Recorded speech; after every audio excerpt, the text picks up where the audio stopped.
Pirmkārt, tas ir domāts nevis Rīgas tēlam ārzemēs, tas ir domāts tam, ka mēs reklamējam veselīgu dzīvesveidu. Mēs reklamējam basketbolu, mēs reklamējam sportu. Mēs gribam, lai jaunieši nodarbojas ar sportu. Ja mēs parādām šīs iespējas, piemēram, tieši pilstas centrā, būtības valsts sirdi, tas ir ļoti labi. Tas ir tīra veida pasākums, kas ir vērsts tā.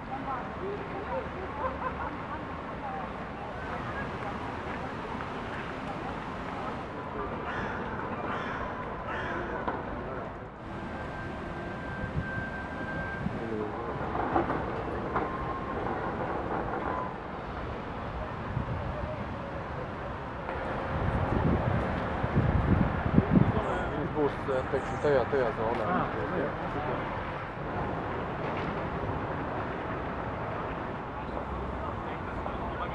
Čau.